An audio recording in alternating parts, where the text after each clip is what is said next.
think so. Joe, the big topic of conversation, of course, Clayton Kershaw getting yanked during that perfect game. Would you have stayed in if you had a perfect game going through 7 innings? So I think if it was me, guys, I would have tried to stay in the game, like if just putting myself in that position. But I think the Dodgers did the right thing yesterday. I think Dave Roberts did the right thing. You know, he hadn't thrown more than 57 pitches in any spring training game, so he was at 80. Right? If we just kind of do the math a little bit here, let's say he continues to stay perfect, it probably would have taken over 100 to finish it, or right around 100. We're talking about almost double what he's done so far. And this is a guy that's missed time. He missed the postseason last year because of an elbow injury that just didn't heal. And I just, we always think about the best case scenario. Like, oh, he finishes the game, he doesn't get hurt. And that makes us happy. Like, oh, he'll have a perfect game and all this is for nothing. But I remember back, I think it was like 2012, Johan Santana, who wasn't quite Kershaw, but he was a great pitcher in his own right. Terry Collins was the manager of the Mets then, and the Mets had never had a no-hitter in their history. And they let Santana continue to pitch well above his pitch count for whatever that day was to finish a no-hitter. He got it. And then he hurt his shoulder the next start. He was never the same. And I always think about that because we think of the best, and I think Dave Roberts has to think about the worst. I think they did the right thing yesterday. And Chelsea, I'm with you. I'm sure he had some input on that. Joe, so let me follow up with that. It's KJ here. So you say the worst case scenario. I'm one of those that believes that if you think the worst is going to happen, the worst will happen. Do you think this is for an upstairs decision or Dave Roberts' decision? Do you think the analytics department decided, because this isn't the first time he did this. He just also did this with Rich Hill a few years back when Rich Hill got to 89 pitches and probably ruined Rich Hill's chance at getting his own Disney movie. So do you think it's the analytics that made that decision more than Dave Roberts? Yeah, I would say yes. I mean, I'm sure it's not happening in the game. I doubt Dave Roberts has a phone or an iPad talking to Andrew Friedman up in wherever he is, even if he's at the game in Minnesota. He probably wasn't for the first road trip. But there's probably a pregame thing that's planned out, right? With Friedman, the doctors, the trainers, Kershaw, like, hey, 70's the limit today, or whatever the number they decided on before the game. And then I think it's on the manager to kind of massage that a little bit, like, all right, it's the 6th inning, it's 2 outs, you're at 70, you finish the inning, and you go a little above it. But, yeah, I don't think he has the leeway or shouldn't have the leeway to just say, we're going to 100 today because it's the perfect game. I think Kershaw's too important to that franchise and their season. I mean, they need him more than they need a perfect game if they're going to win a World Series.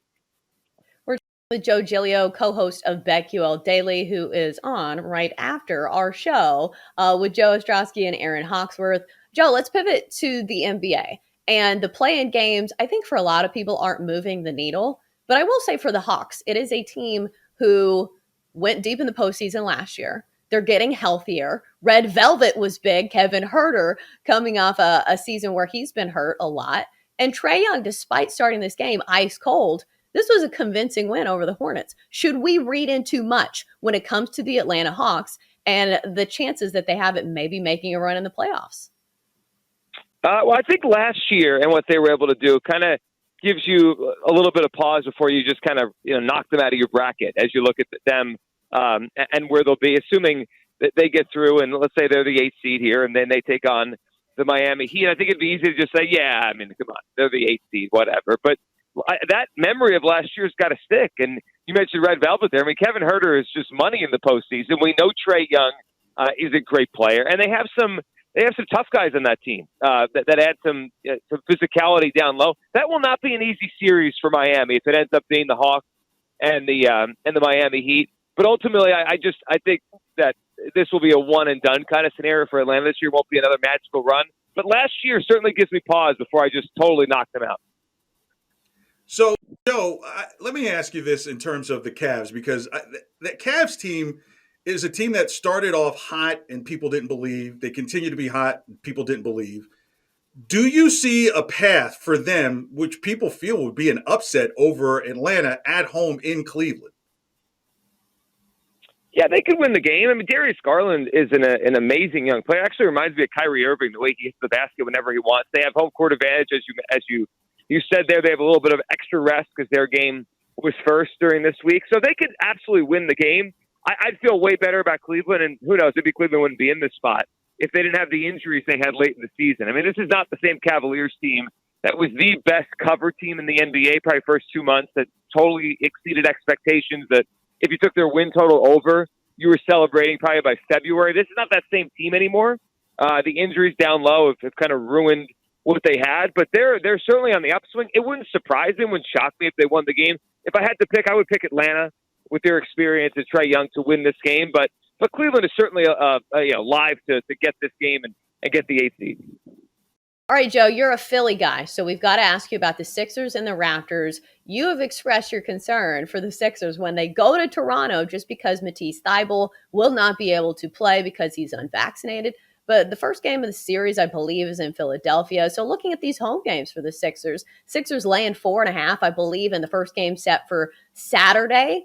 Do you still think that the Sixers get it done when they're at home? Do you think they have a much better chance? Certainly much better chance at home, and I think they could be the right side in game one. But overall for the series, Chelsea, I am significantly worried for the Sixers' chances. I think they are going the wrong way as we enter the postseason. I look at this series, the Matisse thing you brought up, which is significant, and it's just awkward. Like, think about rotations and how Doc Minutes might dole out minutes and try to attack the Raptors in games 1 and 2, and if something kind of clicks, he's got to go away from that, because he doesn't have that player for game 3 and 4. And then all of a sudden in game 5, he's back. It's a very awkward, weird kind of situation for the best perimeter defender they have. And then I look at the series itself other than that. Nick Nurse, right? I would rather have him on my sideline than Doc Rivers right now. And, when the trade was made for James Harden, I think if you would have told me, all right, the Sixers Raptors in the first round, I think we would all kind of said, all right, well, the Sixers probably have the best 2 players in the series. That's probably all you need to know. I don't know if that's a true statement right now. Joel Embiid is obviously the best player in this series, but the way that James Harden finished this season, shooting 40% as a Sixer, I don't think it is a slam dunk or a fact that he is a better player than Fred VanVleet right now or Pascal Siakam. So you add those things together, and I think this is a long series, and it's one the Sixers could lose. Joe, it's funny you mentioned with James Harden, because when the trade was done for Ben Simmons, I said, well, automatically Philly wins this trade because they have a player that's available and wants to play. But I thought long-term it would be an issue, because would the James Harden from the Houston chuck-em-up days in the playoffs, taking bad shots, I think we remember that infamous Game 7 where it was just an abysmal situation. Is there a concern amongst Philly fans? Trust me, from being in Boston, I know it's very intense. Are they concerned that James Harden will get in the way of something that could be great?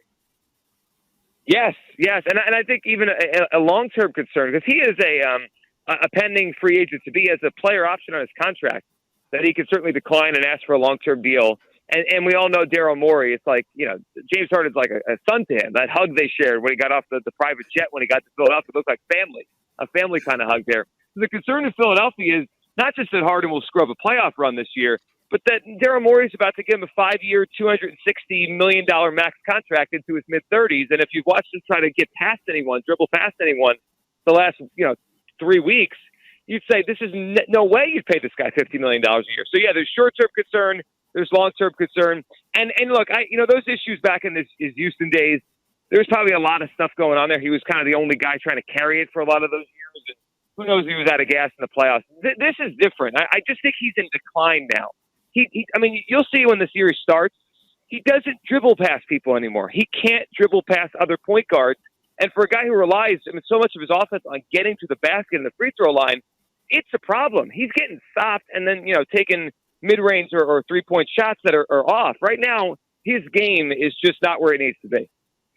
We're talking with Joe Giglio of BetQL Daily. Joe, before we let you go, are there any plays you like on the slate today? I know it's very early, and I'll throw one out there just in case you don't have anything in mind. Phillies, Marlins, Kyle Gibson coming off a great first start for the Phillies, where the Phillies are underdogs, plus 100 against Sandy Alcantara and the Marlins. Any plays you like? Do you like the Phillies today?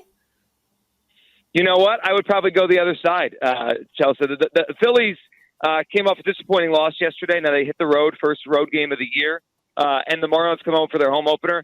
Alcantara, I actually bet him to be the wins leader in Major League Baseball. I think he is a really good pitcher that had a kind of weird year luck-wise with wins and losses last year. So I took a flyer. If he's the same pitcher, he could lead MLB in wins. I like him a lot. Clear pitching advantage, even though Gibson had his good first start, for me would be with Miami. Phillies bullpen yesterday was taxed because Aaron Nola only went 3 1/3. So no off day, tax bullpen on the road against a better pitcher. I would be on the Miami side today. Excellent point. Even though I will say I don't have a ton of faith in the Miami Marlins offense. He is Joe Giglio. He is the co-host of BetQL Daily. Immediately after us with Joe Ostrowski and Aaron Hawksworth. You can hear him on WIP in Philadelphia on weekday evenings. Joe, thanks for waking up with us. You got it, guys. Talk next week.